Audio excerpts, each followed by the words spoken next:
The following video is produced by University of Vermont Extension. For more information, visit uvm.edu/extension.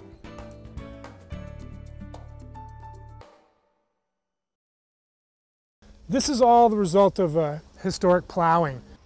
Researchers from the University of Vermont are digging up the past in South Burlington.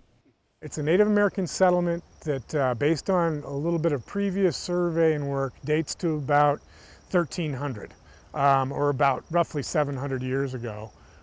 John Kroc is the director of UVM's Consulting Archaeology program, which is a research unit within the school's anthropology department.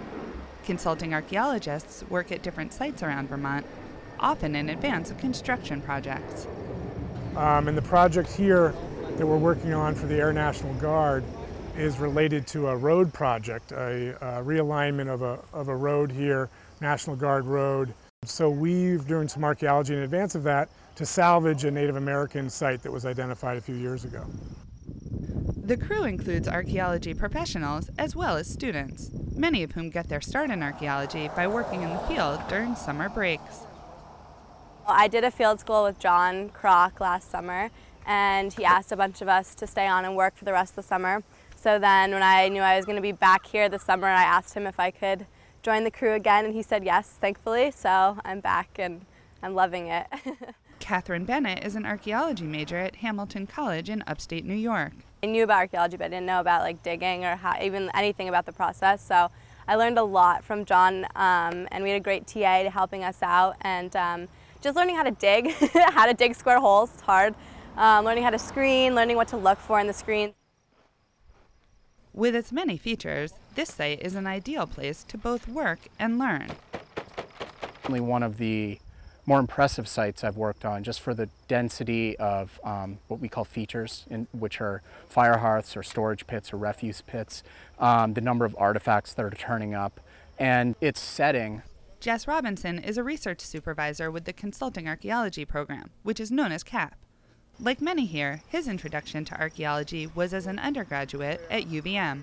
During my work at UVM, I've pretty much worked on every period, all the way up through prehistory. It's a good place to be able to range widely in your interests and be able to study sort of northern hunter-gatherers.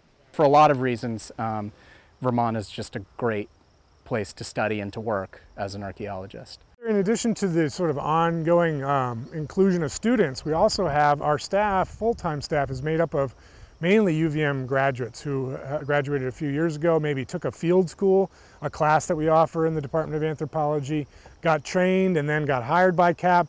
Some of them have gone away to work as far away as Hawaii and Alaska and South Carolina, but then have migrated back to work with us again. So it's a wide network of UVM archaeologists out there in the world, and and proudly many of them were trained here in Vermont. Warren Rich is another UVM graduate who has returned to work in Vermont. I've worked in South Carolina and in the Caribbean. I did my field school in Anguilla with John when I was a freshman at UVM. That's kind of my first taste of archaeology, and that was a really cool site right on a beautiful beach bay, sandy soil, and lots of great pottery and other artifacts. And it was a cool introduction into archaeology in general.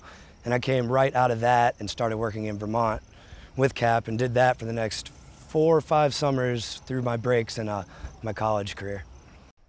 The CAP researchers will work in the field for a number of weeks, expanding the area of their efforts and observing what they can about the site and its features.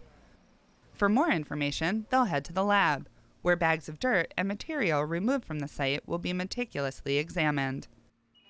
What you need to do is pick through this and pick out the charcoal, the very small flakes, which is lithic debitage, and bone is what you typically get in a feature fill sample.